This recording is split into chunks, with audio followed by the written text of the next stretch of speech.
Reading from Srimad-Bhagavatam, Canto 1, Chapter 12, text number 12. This is entitled The Birth of Emperor Pariksit.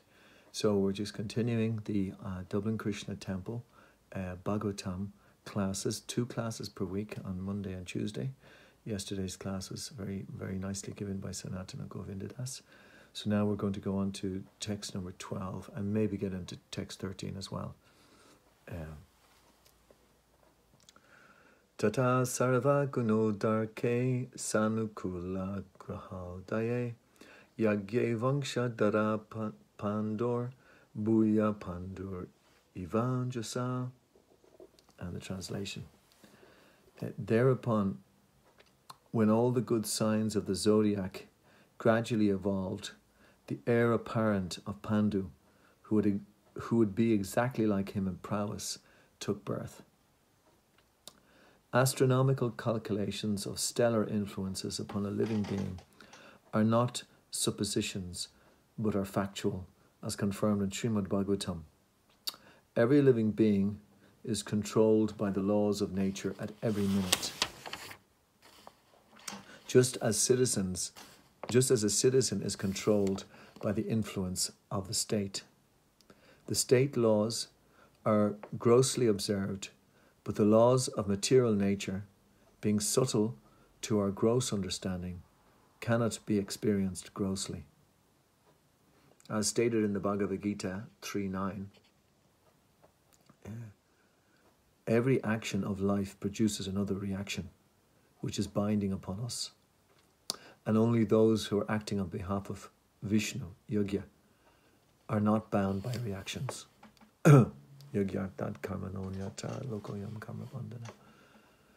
Our actions are judged by the higher authorities, the agents of the Lord. And thus we are awarded with bodies according to our activities. The law of nature is so subtle that every part of our body is influenced by the respective stars, and a living being obtains his working body to fulfill his terms of imprisonment by the manipulation of such astronomical influence. A man's destiny is therefore ascertained by the birth time constellation of stars, and a factual horoscope is made by a learned astrologer. It is a great science, and a misuse of a science does not make it useless. Maharaja Pariksit, or even the personality of Godhead, appear in certain constellations of good stars, and thus the influence is exercised upon the body, thus born at an auspicious moment. The most auspicious constellation of stars takes place during the appearance of the Lord in this material world, and it is specifically called Jayanti, a word not to be abused for any other purposes. Maharaj Pariksit was not only a great Kshatriya emperor, but also a great devotee of the Lord. Thus he cannot take his birth at any inauspicious moment. At a proper place and time is selected to receive a respectable personage, so also to receive such a personality as Maharaj Pariksit, who is especially cared for by the Supreme Lord. A suitable moment is chosen when all good stars assemble together to exert their influence upon the king. Thus, he took his birth just to be known as the great hero of Srimad-Bhagavatam.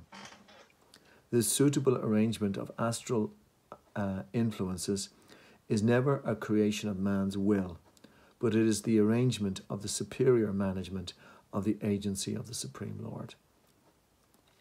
Of course, the arrangement is made according to the good or bad deeds of the living being.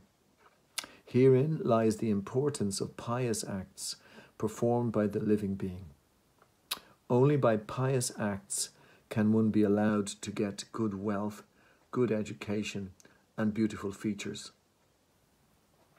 The samskaras of the school of Sanatana Dharma, man's eternal engagement, are highly suitable for creating an atmosphere for taking an advantage of stellar influences, and therefore Garbhadan Sanskar, or the first seedling purificatory process prescribed for the higher castes, is the beginning of all pious acts to receive a good and pious and intelligent class of men in human society. There will be peace and prosperity in the world due to good and sane population only. There is hell and disturbance only because of the unwanted, insane populace addicted to sex indulgence. Amagena timirandasya jana jana shalakaya chakshuran militam yena tasmai shri gurave namaha. I was born in the darkness of ignorance, and my spiritual master opened my eyes with the torchlight of knowledge. I offer my respectful obeisances unto him.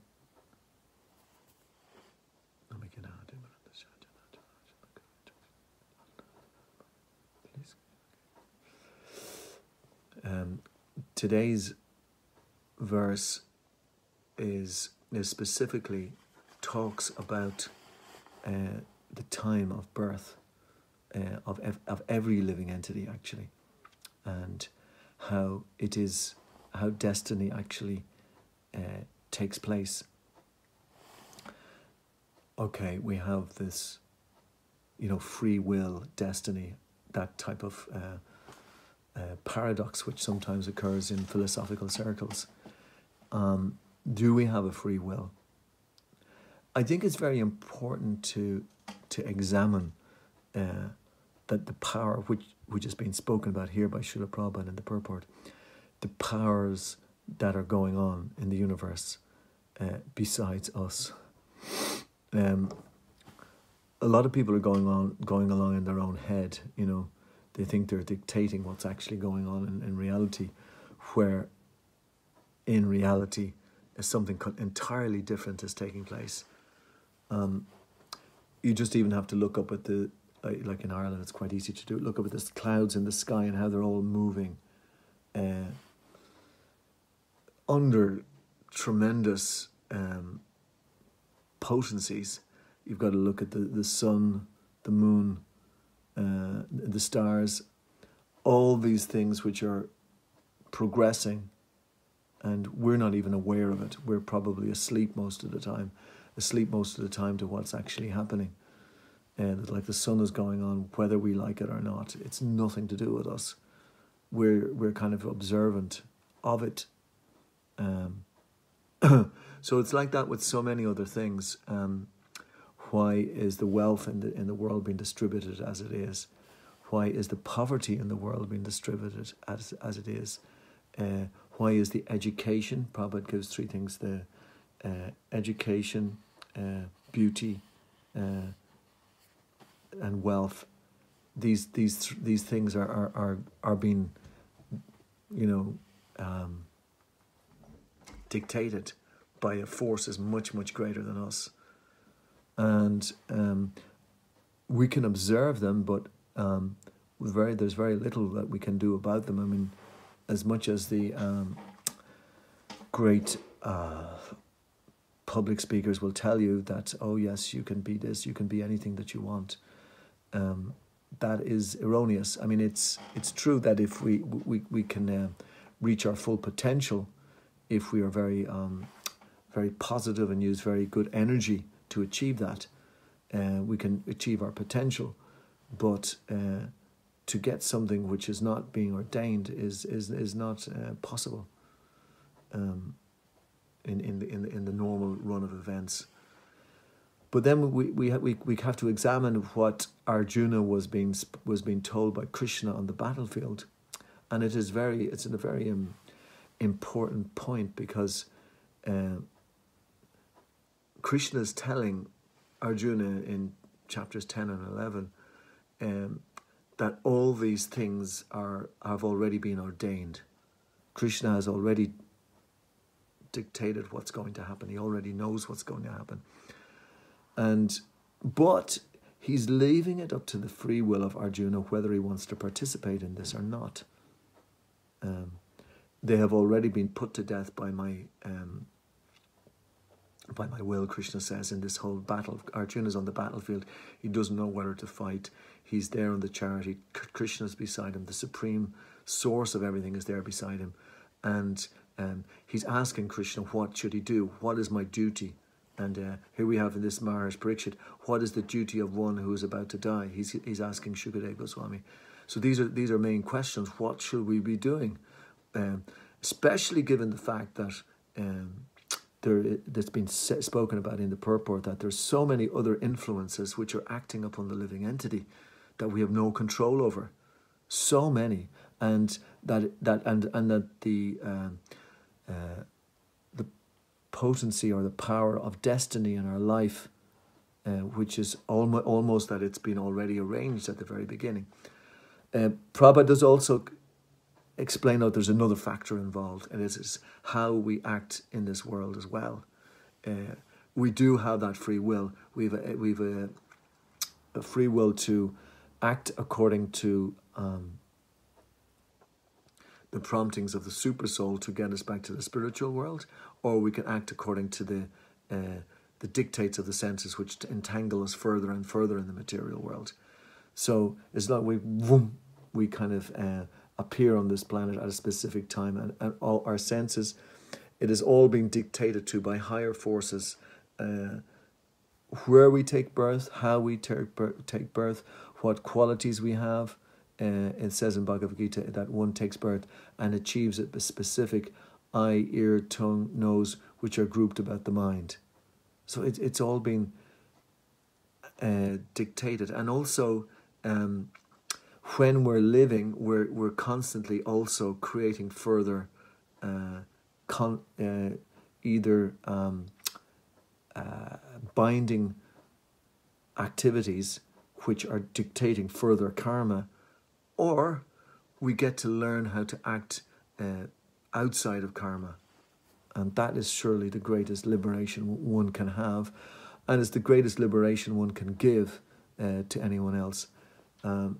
That's why we go around in the Hare Krishna movement to try to get everybody to chant, to even touch a book. We were having Harinam the other day on O'Connell Street, and a couple of policemen came up. There was some march going on, and they asked us to maybe move to another street because it was going to be it might interfere with what was going on in their particular way in which they're trying to deal with this crowd coming. And we got talking to them quite, they were quite pleasant, and then one of them sort of started to look at the book, and then he picked up the book, the Bhagavad-Gita, and but actually the Bhagavad-Gita is a sacred text, and anybody who touches even that text, that touches that book, it becomes very auspicious. So because of his curiosity or his inquisitiveness, he performed an activity which was outside of the laws of nature. And he touched the book, which is a passport on how to actually act without accruing karma in this world.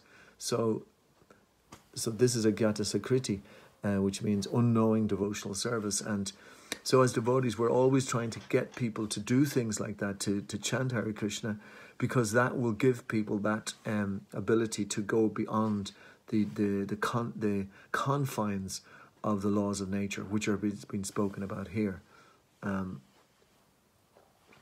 So when I hear something like this purport, my immediate response is, how can I live outside of these confines?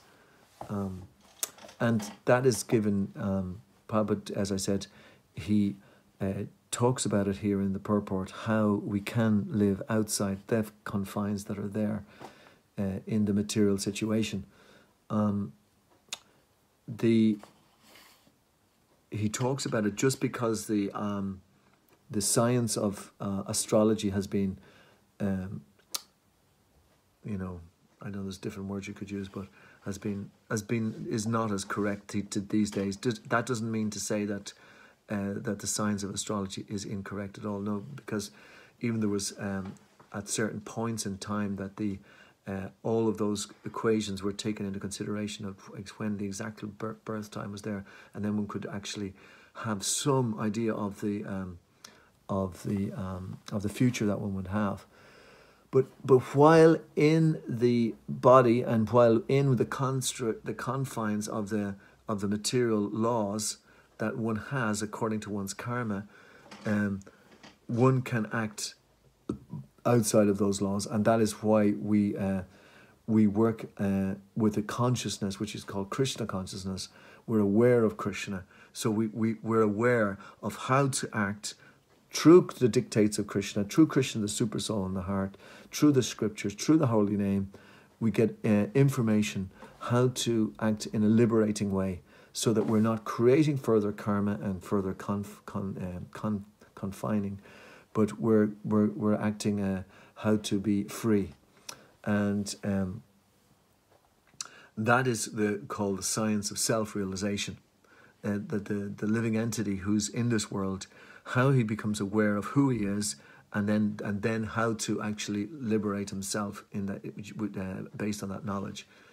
So the soul is has a little faith. It starts to practice rules and regulations, then starts to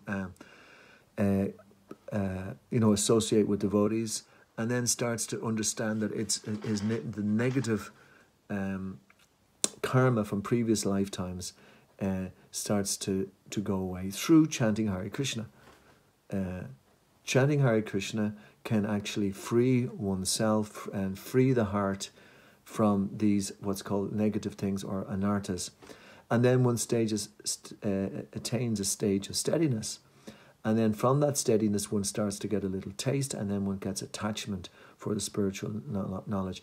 And in that attachment, then when it gets to the higher stage, the real self starts to appear, who we actually are in the spiritual world, why we should never have come here into this material world, why we should never be dictated to by the laws of material nature, subtle to our gross understanding, why we should never be confined by the reactions, the binding nature of the laws of nature, and the agents of the Lord. Our actions are judged by the higher authorities, the agents of the Lord.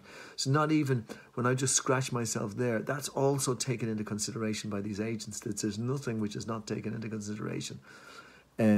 Our actions are judged by the higher authorities, the agents of the Lord, and thus we are awarded bodies according to our activities. Obviously, there's greater activities besides my scratching my face, but the law of nature is so subtle that every part of our body is influenced by the respective stars, and a living being obtains his working body to fulfill his terms of imprisonment by the manipulation of such astronomical influence. So that is the status that we're in. So isn't it great that we can go around and we can help so many people who are in jail, and we can help ourselves. We can become the good prisoners in the jail, and therefore maybe get some time off. We can get out of the jail quicker than what we're in at the moment. A man's destiny is therefore ascertained by the birth time constellation of stars, and a factual horoscope is made by a learned astrologer. It is a great science, and misuse of a science does not make it useless. So now we're talking about the appearance of Maharaja Pariksit, so that it's just like when a great personality is coming. There's different influences, or different examples of that.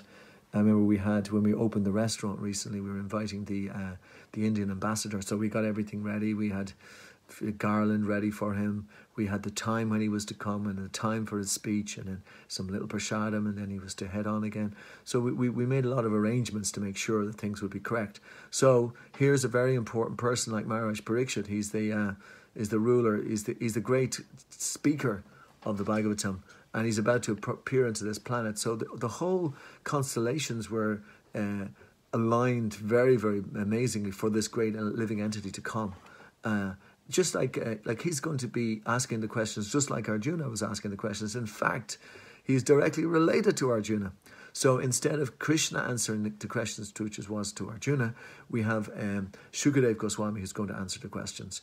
So these are the very important questions which will allow us to become unbound in this world. It's like the manual for getting out of this confines of the prison. So it's very important for us to hear it as often as we can and as much as we can. And in fact, this little half hour about in Dublin city centre, it's the only one I'm aware of at the moment, which is going on in a slightly public environment. This should be be going on 24 hours a day, and it should be like there's hundreds of people giving these classes.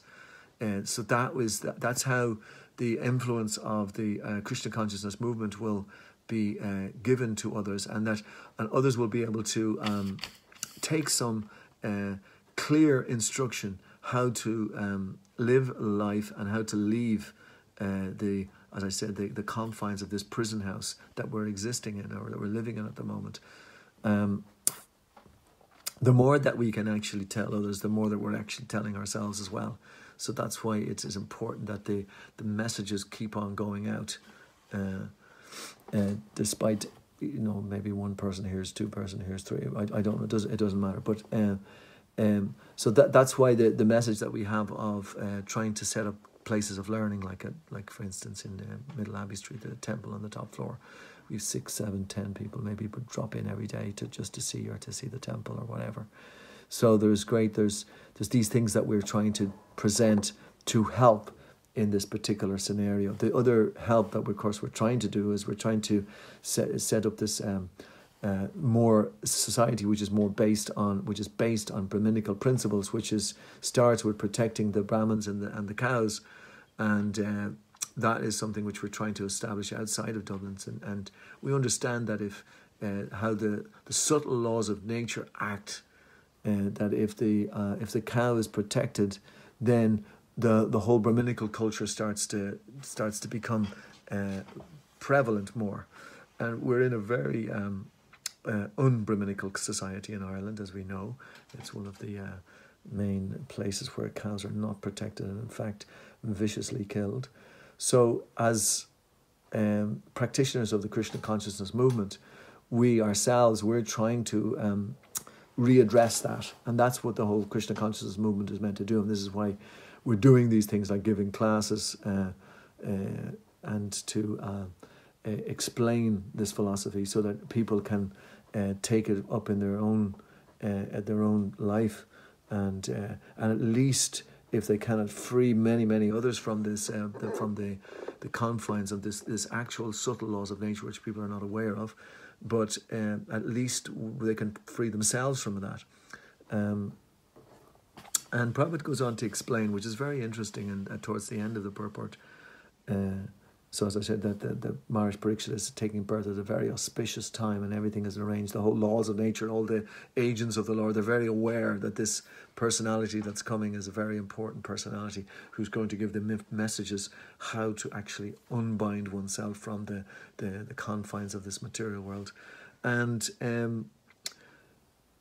it says here, of course, the arrangement is made according to the good or bad deeds of the living being. Herein lies the importance of pious acts performed by living beings. Only by pious acts can one be allowed to get good wealth, good education, and beautiful features. That's another, I won't get into that particular angle at the moment. But by pious acts, we can actually create a society where people can actually leave this world in a better state than which they entered into it. And surely that's a great... even one iota of an improvement is Nehabra Kamona Shoshti Prativaya Navijite Svalpamapasha Triate Manatopiat. Even a little advancement on this path can save one from the most dangerous type of fear. So even to help that person in that way. Okay, someone drops their purse, you go over, give it to them. You help somebody across the road who've got a limp or something.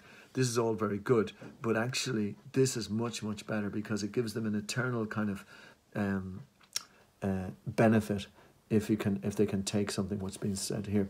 The samskars of the school of Sanatana Dharma, man's eternal engagement, are highly suitable for creating an atmosphere for taking advantage of good stellar influences, and therefore Garbhadan Sanskar, or the first sealing purificatory process prescribed for the higher castes, is the beginning of pious acts to receive good and intelligent class of men in human society.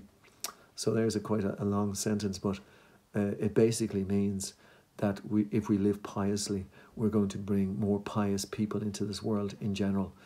And the world absolutely is badly in need of pious people who have made advancement in previous lifetimes to come and help this planet operate properly.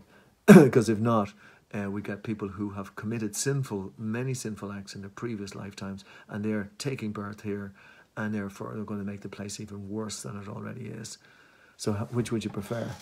Have you take your choice. This is your vote. One man, one vote. This is your vote. Vote with your feet. Act piously and help more pious people come into this planet. If you're fortunate enough to have a good partner who you want to bring proper progeny, nice progeny into the world. We all do. That's ultimately. But what is nice progeny? Somebody who's going to come here and exploit the place like crazy. They're talking about birth control. Come on. This is birth control. You bring good people into the world. That's proper birth control. And if you don't, and you're talking about freedom and all sorts of crap, excuse me, sometimes I lose the modicum of civility I have. But, if you actually bring proper people into the world, then you're doing the world a service. And if you don't, and you talk about rights and, not responsibilities, but, everybody has freedom for this. It's illusion. It's illusory. If you don't act piously, you will bring non-pious people into your little atmosphere, and you'll just poison the world further and further from exploitative people who think that they're the center of the universe. They may, like as the center of an atom, we know the atom and the electrons going around or whatever. So that's like if you're a greedy person, you'll get more greedy persons around you. But if you're a selfless person, then you will get more selfless people around you, and you will teach people in a selfless way, and you'll learn selflessness yourself by studying books like the Srimad-Bhagavatam. Prabhupada really very, very powerfully put, there will be peace and prosperity in the world due to the good and sane population only. There is hell and disturbance only because of the unwanted, insane populace addicted to sex indulgence. So, I don't know if there's anybody who's listening to me at the moment who's not addicted to sex indulgence. If there are, well, please get out and try to help other people because sex indulgence, as we know, absolutely it's like the shackles in this world, just drags people here. People become very selfish because they're only interested in their own selfish desires. We may have in this world, in these bodies, have sex desire, but we should use that sex desire in a very pure way, really. And Dharma Viruddha. Oh God, I never get that word, but it's Krishna's sex life, which is not against religious principles. That's Krishna says, I am that. So it's a great way to contact God, actually, through sex. Can you imagine? And it's not, it's not this dirty thing. It's a very, very pure, very, very powerful, positive energy which can be used in Krishna's service, and that is the proper use of it. And then you can actually see what the glories of sex life are, if you can view it in the proper light and act on it in the proper light. Otherwise, it's very binding. It's very, very binding, as Prabhupada says here. And we just have to turn on our, the computers and just write in sex. And I've never done it yet, thankfully. But there's so much. 75% of the net or something was used for that. Was used for pornography. And you can't just say, tip kids, don't look at it, don't look at it. You can't. But you have to train kids to actually to understand it better, and to give them a proper education. So that's a whole process. It's not just you can just teach one or two kids this or that. No, it's a whole. It's a village. It takes a village to teach a kid. So if we want to bring proper populace onto the planet, to help the planet, and then we have to organize it properly. So you have the managers and the purists, the devotees. So they both have to work together. The managers who are trying to set up the situation for pure lifestyle, like the body and the soul. Like, the body's there, but the soul is there. So you need both. In the material world, you can't just have a soul as such. Straight out. We're here in the prison house, so we have to acknowledge that we have these bodies. So in these bodies, though, they can be utilized properly so that the soul can emerge, as I explained there later or earlier. The soul can emerge and understand its real nature, so and therefore become clear or free from the material confines. Anyway, that's my little bit today about that particular verse about the laws of nature. Thereupon, when all the good signs of the zodiac gradually evolved, the heir apparent of Pandu, who would be exactly like him in prowess, took birth. And so if there's any comments or questions, you can just put them onto the thread afterwards and we can discuss it further. Okay, Srimad-Bhagavatam ki.